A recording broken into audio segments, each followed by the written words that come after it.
18 தர்பார் வந்துட்டாயா.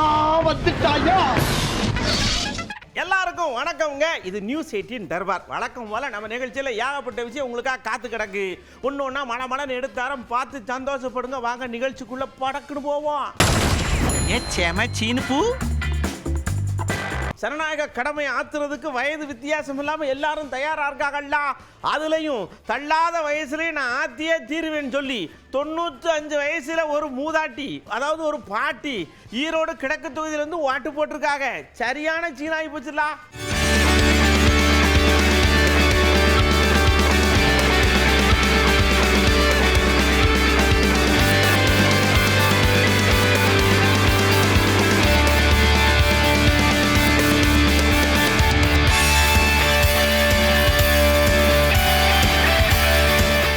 இப்ப பாருங்க, ஒருத்தர் ஒரு நகையை அடகு வச்சு பணம் இது பண்ணி ஏதோ செலவுக்கு வேகமா வந்து வச்சிருக்கார். கடைசியில பார்த்தா போலீஸ் வந்து அவரை பிடிச்சிட்டு போயிருச்சு. என்னன்னு கேட்டா அவர் கொண்டாந்தது டூப்ளிகேட் நகையா.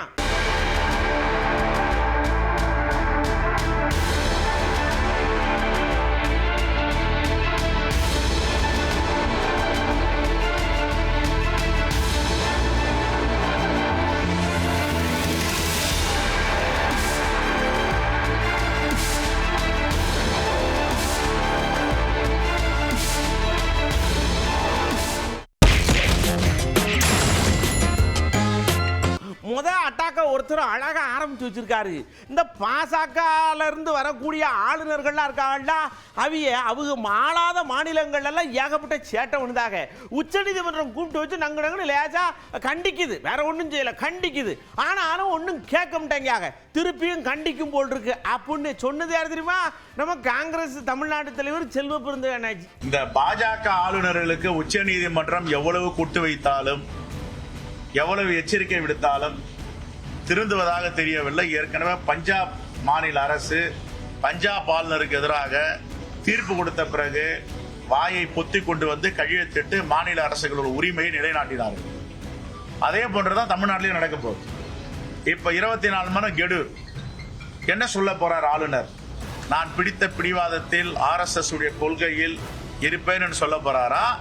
அரசியலமைப்பு சட்டத்தை நான் மதிக்க போறேன், உச்ச நீதிமன்றத்தை வழிகாட்டத்தை ஏற்றுக்கொள்ள போறேன்னு சொல்ல போறாரா? 24 மணி நேரம் பொறுத்து பார்ப்போம். அரசு ரொம்ப கவனமா இருக்கணும். அரசியல் வேற, ஆன்மீகம் வேற, ரெண்டையும் கலந்து கட்டி ஒரு கும்பல் நமக்குள்ள ஒரு விஷயத்தை கொண்டு வரலாம்னு கங்கணம் கட்டிட்டு அலைதாக உசாரா இருக்கணும் அப்படின்னு உசார்படுத்தியிருக்காங்க. ஏற்கனவே முருகன் அவர்கள் தலைவராக இருக்கும் பொழுது வேல் எடுத்துக்கொண்டு 6 படை வீடு சுற்றி வருகிறேன் என்று சென்றார். தேர்தலில் 2021 தேர்தலில் போட்டியிட்டு படுதோல்வி அடைந்தார்.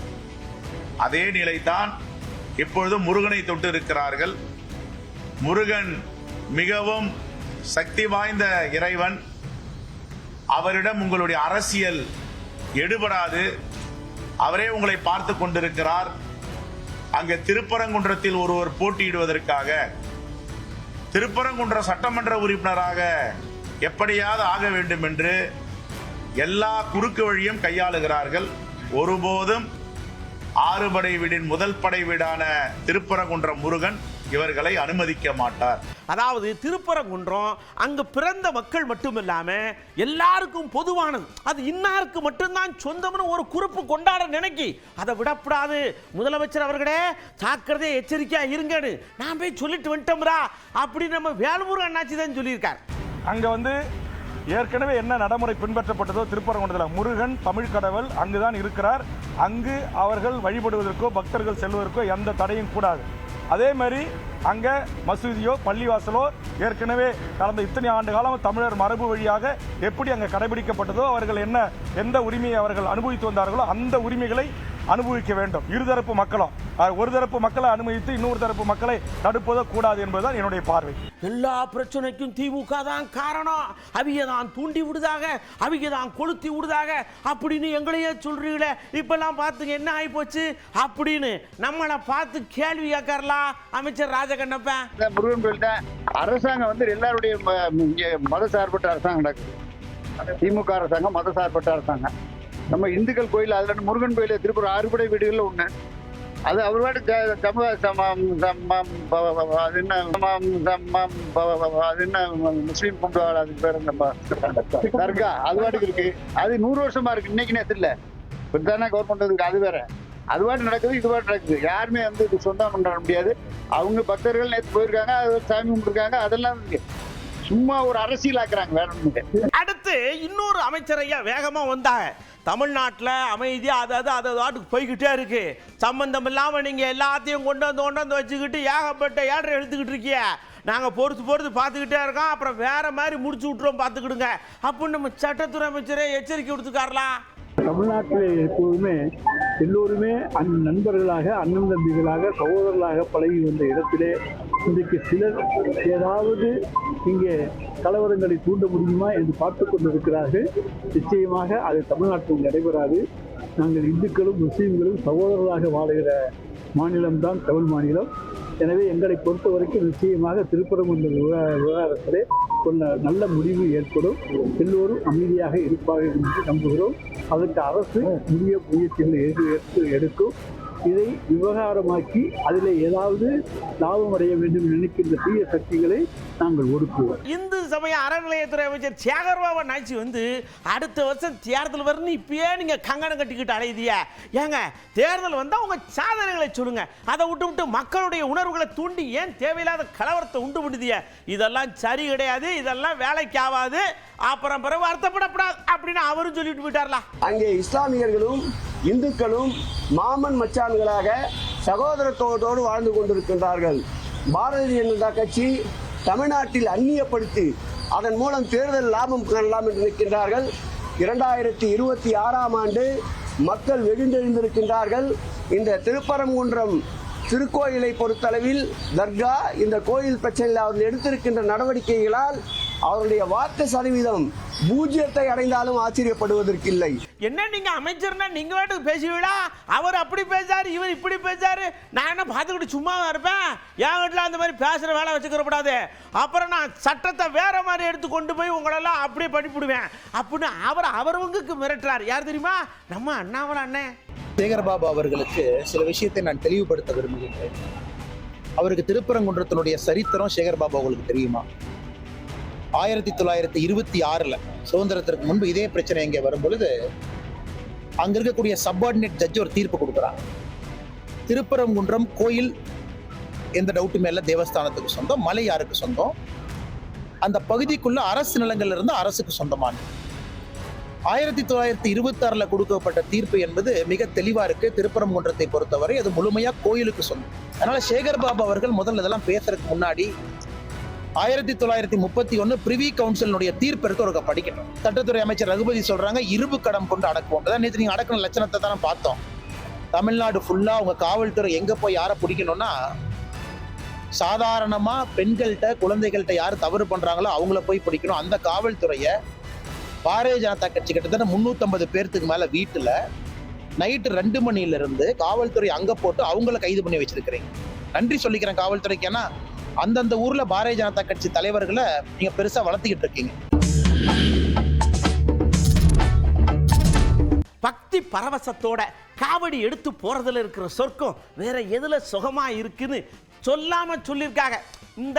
அந்த காவடி மாதிரி இல்ல, இந்த காவடி உண்மையிலேயே பக்தி காவடி.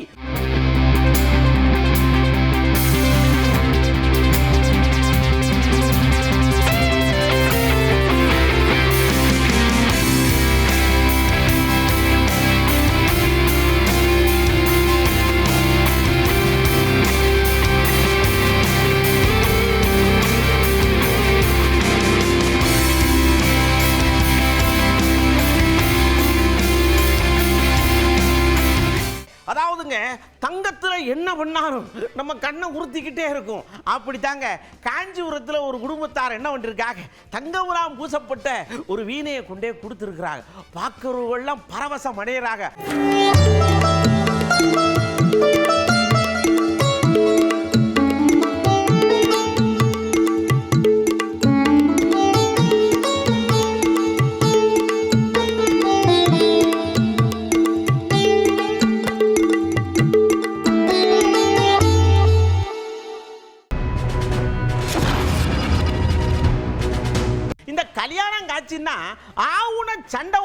ஓடுறாங்களே எதுக்கு அப்படின்னு ஒரு டவுட் வந்து அவங்ககிட்ட கேட்டான். ஏன் இந்த சாப்பாட்டில் பெரும்பாலும் சண்டை ஓடுது, இவன் எனக்கு நல்லி ஓட மாட்டாங்க, இவன் எனக்கு கூட்டு வைக்க மாட்டாங்க, கறி இல்லை அப்படின்னு சண்டை ஓடுதாலே, இதுக்கு என்ன காரணம், இந்த சண்டையை தவிர்க்கிறதுக்கு என்ன செய்யலாம் அப்படின்னலாம் சில கேள்விகளை கேட்டோம்.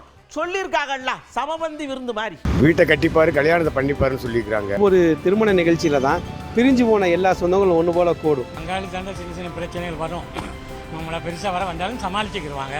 இப்போ வந்து சண்டை போடுறதுக்கெல்லாம் சான்ஸ் இல்லை நினைக்கிறேன். ஏன்னா மோஸ்ட்லி அவங்க வந்து ரொம்ப ஃபோக்கஸ் பண்ணுறது ஃபோட்டோகிராஃபிங், மேக்கப், அதெல்லாம் யாரையும் வாங்கன்னு கூப்பிட கூட அவங்களுக்கு டைம் இல்லை. அந்த சேலை எடுக்கிறதுல ஒரு பிரச்சனை வருது, பார்டர் சரியில்லை, கலர் சரியில்லை, அவளுக்கு மட்டும் இப்படி எடுத்திருக்கீங்க, எனக்கு இப்படி எடுத்திருக்கீங்கன்னு ஒரு சண்டை வருது. மாமன் மச்சனை வரவேற்கிறதுல அவங்களுக்கு ஒரு விஷயம் இருக்கும். ஏன்னா என்னை சரியாக வரவேற்கலை அப்படின்னு இருக்கும். பந்திக்கு உட்காருவாங்க, அப்போ என்னைய கூப்பிடல, எனக்கு மரியாதை பண்ணலை, வைக்கலை, என்னைய மதிக்கலை அப்படின்னு சொல்லி சில சண்டைகள் வரும். இல்லை இப்போ கொஞ்சம் ஜாலியாக தான் இருக்குது. இப்போ எல்லாரும் சேர்ந்து இப்போ வேறு விதமாகலாம் கல்யாணம் முடிக்கிறாங்க தானே. ஸோ இப்போ எல்லாமே எக்ஸ்பீரியன்ஸ் பண்ணுற மாதிரி இருக்குது. எல்லாம் பத்திரிகையில் பேர் போடலன்னா சண்டைகள் வரும். அது எல்லாம் வந்து உரிமைகள் சண்டையாக இருந்தது. பத்திரிக்கை கூட நேரில் கொண்டு போய் வைக்காம வாட்ஸ்அப்பில் அனுப்பி விட்டுறாங்க. இதுவே அவங்களுக்கு வந்து மன வருத்தத்தை ஏற்படுத்துறதுனால கல்யாணத்துக்கு வந்து நம்மளும் இதே போல வாட்ஸ்அப்லேயே பணம் அனுப்பிடலாமா, போய் பணத்தை அனுப்பி விட்டுறலாமான்லாம் யோசிக்கிறாங்க. கல்யாணம் பண்றவங்களே பிரச்சனை பண்ண மாட்டாங்க, கூட வரானுங்க அவனுங்க மட்டும்தான் பிரச்சனை. அப்போ சின்னவங்க சொல்கிற மாதிரி தான் இப்போ கேட்டு செய்கிறாங்க. அதனால இப்போ சண்டைகள் குறவு. அப்படியெல்லாம் வந்தால் தான் அந்த ஃபங்க்ஷனும் சிறப்பாக போகும். அதுவும் இருக்கணும் இல்லையா, அப்படி இருந்தால் தானே ஏதாவது ஒரு மெமரி இருக்கும் இல்லையா. அப்போ தானே நம்ம வெட்டிங் பண்ண ஒரு 5-6 இயர்ஸ்க்கு அப்புறமா அந்த மெமரியாக சொல்லுவாங்க இல்லையா. அன்னைக்கு வந்து சண்டை வாங்கி ஃபங்க்ஷனில் கலந்துக்கிட்டா இன்னைக்கு சண்டையை வாங்கி ஃபங்க்ஷன்லேருந்து வெளியே போகிறதுக்கு உண்டான வழியை பார்க்குறான். மக்களை இப்போ நாம உசாருக்குள்ள போறோம். நான் யானைக்கு நமக்கு ஒரு உடன்படிக்கை ஆகணும்னு நானும் டெய்லி சொல்லிக்கிட்டே இருக்கேன், ஆனால் ஆக மாட்டேங்கி. வால்பாறையில் இப்படித்தான் ஒருத்த யானை அங்கே நின்றுட்டு இருக்கு, அதை கவனிக்காம ஒரு வெளிநாட்டு சுற்றுலா பண்ணி அப்படியே போயிருந்திருக்காரு. யானை கோவமாயி எங்கேருந்து எங்கே வந்து நீ வாட்டுக்கு வந்துக்கிட்டு இருக்க, நான் நிற்கிறது தெரியல, மனுஷனே தெரியல உனக்கு அப்படின்னு சொல்லி அவரை குத்தி தூக்கி போடுச்சு. பாவம் அவர் ஆல்டாவிட்டு. அதனால இந்த யானை கூட நம்ம கொஞ்சம் கூட்டணி அமைச்சுக்கிட்டா நல்லா இருக்கும்னு தோணுது.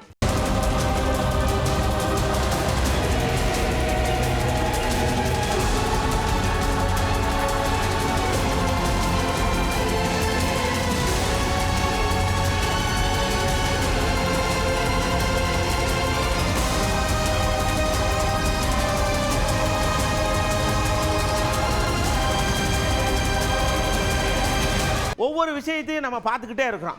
நான் திருப்பி திருப்பி சொல்கிறேன், உஷாரான விஷயத்தில் ரொம்ப உஷாராக இருங்க. அது பள்ளிக்கூடம் போகிற பிள்ளையாகட்டும், என்னவாகட்டும், எங்கேயாவது சுற்றுலா போனீங்கனாலும் ரொம்ப கவனமாக இருங்க. யானைகீனை அப்பப்போ ரோட்டிலெல்லாம் வருதுலா, அதனால அங்கங்கே பிராக்கு பார்க்காம கவனமாக இருங்க, சரிங்களா? அடுத்த தடவை இதை மாதிரி யாப்பட்ட விஷயத்தோடு நான் வந்து உங்களை சந்திக்கேன். அது வரைக்கும் உங்களிடமிருந்து அன்போடு விடைபெற்றுக் கொள்வது உங்கள் அன்பு நண்பன் எழில். வணக்கம் மக்களே. 18 தர்பார் வந்துட்டாயா